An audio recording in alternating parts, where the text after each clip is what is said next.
ನನ್ನ ನಾಮದಲ್ಲಿ ಈ ಬೆಳಗ್ಗೆ ನಿಮಗೆ ಸ್ವಾಗತಿಸ್ತೇನೆ. ಇವತ್ತಿನ ವಾಕ್ಯ ಕೀರ್ತನೆ 91ನೇ ಅಧ್ಯಾಯ 3ನೇ ವಾಕ್ಯದಲ್ಲಿ ಹೀಗೆ ಬರೆಯಲ್ಪಟ್ಟಿದೆ, ಬೇಟೆಗಾರ ಬೇಲಿಯಿಂದಲೂ ಮರಣಕರ ವ್ಯಾಧಿಯಿಂದಲೂ ತಪ್ಪಿಸುವವನು ಆತನೇ ಅಂತ ಅಲ್ಲಿ ಬರೆಯಲ್ಪಟ್ಟಿದೆ.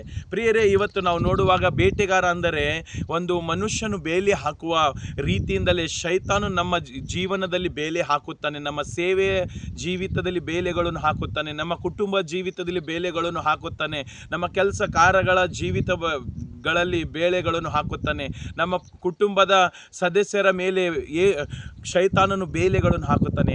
ಅದು ಬೇಲೆ ಯಾವುದಾದರೂ ಇರ್ಬೋದು, ಮರಣದ ಬೇಲೆ ಇದಿರ್ಬೋದು, ರೋಗದ ಬೇಲೆ ಇದಿರ್ಬೋದು, ಅಂಧಕಾರದ ಬೇಲೆ ಇದಿರ್ಬೋದು, ಚಿಂತೆಯ ಬೇಲೆ ಇದಿರ್ಬೋದು, ಭಯದ ಬೇಲೆ ಇದಿರ್ಬೋದು, ಮರಣಕರ ವ್ಯಾಧಿಯಿಂದ ಬೇಲೆಗಳು ಇದಿರ್ಬೋದು.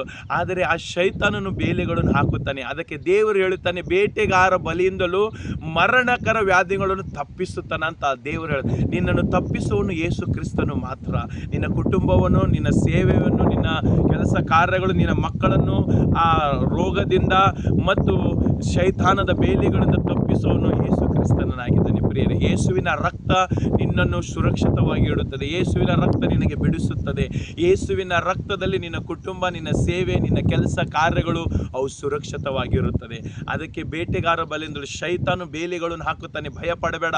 ನಿನ್ನ ಕುಟುಂಬದ ಬಗ್ಗೆ, ನಿನ್ನ ಸೇವೆಯ ಬಗ್ಗೆ, ನಿನ್ನ ಕೆಲಸ ಕಾರ್ಯದ ಬಗ್ಗೆ, ನಿನ್ನ ಮಕ್ಕಳ ಬಗ್ಗೆ ಮತ್ತು ನಿನ್ನ ಹಣಕಾಸಿನ ಬಗ್ಗೆ ಬೇಲೆಗಳನ್ನು ಹಾಕುತ್ತಾನೆ. ಭಯ ಪಡಬೇಡ, ಯಾಕಂದರೆ ದೇವರು ನಿನ್ನನ್ನು ಆ ಬೇಟೆಗಾರ ಬಲಿಯಿಂದ ಬಿಡಿಸುತ್ತಾನೆ. ಮತ್ತು ಎರಡನೇದು, ಮರಣಕರ ವ್ಯಾಧಿಯಿಂದಲೂ.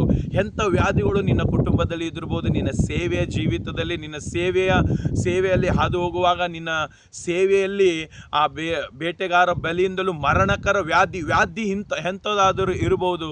ಆ ವ್ಯಾಧಿಯಿಂದಲೂ ಬಿಡುಗಡೆ ಮಾಡುವನು ಯೇಸು ಕ್ರಿಸ್ತನು ಮಾತ್ರ. ನಿನ್ನ ಕುಟುಂಬದ ವ್ಯಾಧಿಯಿಂದಲೂ, ನಿನ್ನ ಸೇವೆ ವ್ಯಾಧಿಯಿಂದಲೂ, ನೀನು ಯಾವ್ಯಾವ ವ್ಯಾಧಿಯಿಂದಲೂ ಹಾದು ಹೋಗ್ತಾ ಇದ್ದೀರಿ.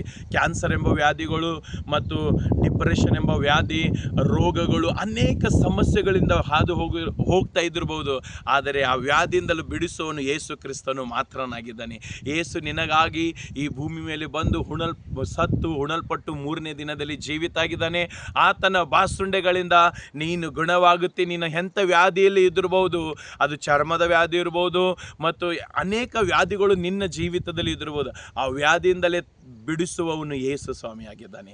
ಆತನ ಬಾಸುಂಡೆಗಳಿಂದ ನೀನು ಗುಣವಾಗುತ್ತಿ, ನಿನ್ನ ಕುಟುಂಬ ಗುಣವಾಗಿದೆ, ನಿನ್ನ ಸೇವೆ ಗುಣವಾಗಿದೆ, ನಿನ್ನ ಕೆಲಸ ಕಾರ್ಯಗಳು ಗುಣವಾಗಿದೆ, ನಿನ್ನ ಮಕ್ಕಳು ಗುಣವಾಗಿದ್ದಾರೆ ಆತನ ಬಾಸುಂಡೆಗಳಿಂದ.